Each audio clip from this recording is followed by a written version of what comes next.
The student got off the bus and disappeared without a trace. The next day, her body was found in a field. Police spent 39 years searching for the culprit, and it was only in 2019 that modern technology allowed us to discover the truth.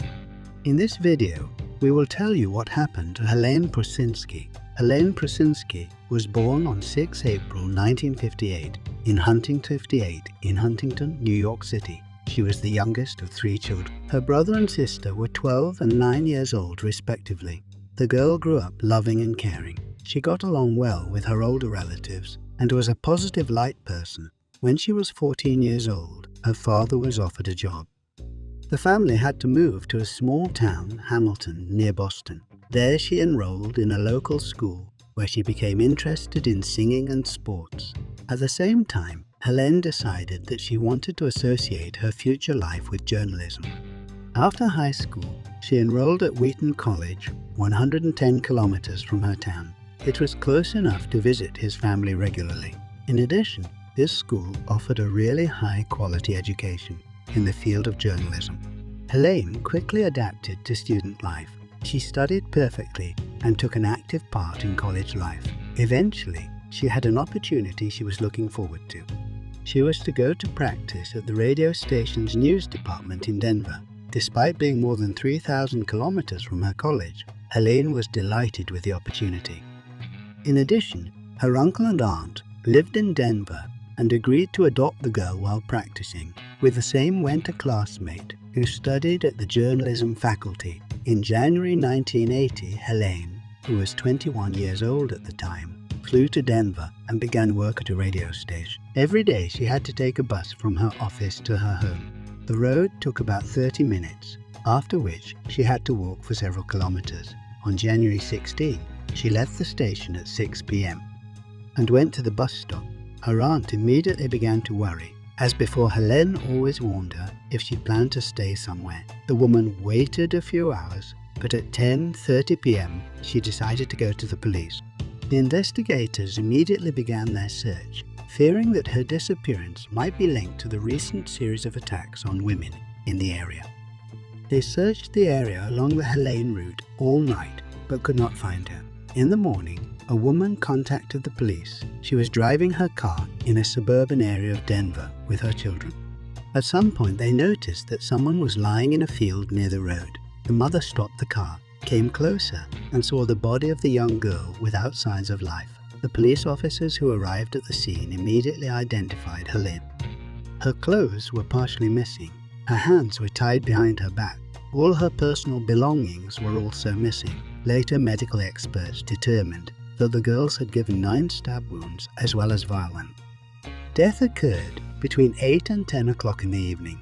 The police were able to find a witness who saw Helene get off the bus around 5:30. She had to walk for several kilometers from the stop, and apparently the perpetrator attacked her on this particular stretch of road. Law enforcement agencies searched the area near where the body was found, but they couldn't find a single clue except for shoe impressions, supposedly size 44, that led from the road to the body and back. By that time, medical experts had found biological material on the victim's body and clothing, apparently belonging to the killer. But in those years, it could not help the investigation because the science in the field of DNA was only at an early stage of development. But these samples were sent to the lab for safekeeping, hoping that in the future they could help identify the perpetrator. The police sought information from the public through newspapers and local television. They were trying to find witnesses who might have seen Helene that night. They were soon approached by a woman who saw a man near the field where the body was found around 10:20 p.m. He was standing on the side of the road beside the car. Unfortunately, it was dark and the woman could not see the man in detail. She gave the police only general features that could not help them. Then the detectives took a very interesting step. With the consent of the witness, they brought in a hypnotist, and the woman was able to recall more of the details on which it was possible to draw a portrait of this unknown man. It is difficult to say whether the hypnosis session really helped the investigation, but the fact remains. At that time, the police had nothing but this drawing. However, they never managed to find any suspects, and this case was frozen for years. 6 months later, Helene posthumously received her college diploma in memory. In addition, the school's management has established an alumni award named after her. This award was given for active participation in college life, which was inherent to Helene throughout her studies. The investigation was only resumed in 1998, 18 years after the murder. By that time, DNA technology had progressed significantly. The researchers entered samples of biological material into the FBI database. Unfortunately, no matches were found. This meant that the perpetrator had not previously been prosecuted, at least not since the convicts didn't start taking DNA. 15 years later, in 2013, a unit was established at the local police headquarters to deal with unsolved cases. They reopened the investigation into Helene's murder, but no new leads could be found. The DNA sample from the victim's body never entered the FBI database. This meant that the girl's killer was never seen by the police for other possible crimes. During all these years, not only the police and Helene's relatives have tried to find the truth. The girl's high school friends, with whom she was in the choir, took an active part in the investigation. Decades after her murder, they kept pushing detectives to review the case regularly.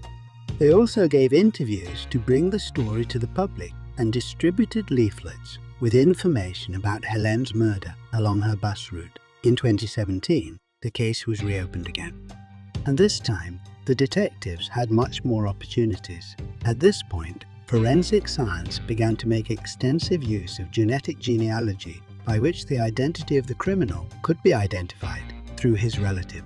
Of course, it was a very complex and protracted process. Moreover, this method only worked if the DNA-bearing relatives were in publicly available genetic databases.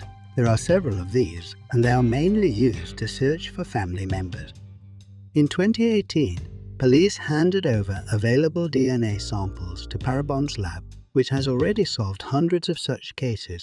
The expert had to examine about 3,000 matches, including even the most distant relatives of the alleged killer. It was then necessary to screen out those who were not of age or who could not commit the crime for other reasons. In the end, the experts determined that the holder of the DNA was likely the son of a woman named June Estes, who was no longer alive. The problem was that she had 4 sons, but the lab was able to identify only 2 of them. They were 10 and 11 years old at the time of the murder, so they were expelled. The search for the other 2 sons dragged on, and the experts began to explore other options. Another year passed, when suddenly something unexpected happened. Some woman named Jessie had her DNA swabbed into the public database, which was the primary tool for tracking criminals. Experts from Parabono immediately saw that Jessie is a close enough relative of the killer Helene and connected with her. In more detailed DNA analysis, forensics determined the killer was Jessie's second cousin. The detectives asked the woman to provide information about her family to finally identify the suspect. And luckily, Jessie was into podcasts about various crimes, like the Helene murder. It is for this reason that she has put her data in an open database, because with the help of genetic genealogy, you can find a person even through the most distant relatives, and Jessie knew that her decision could help solve some case. However, she could not imagine that this would happen immediately after uploading her data into the database.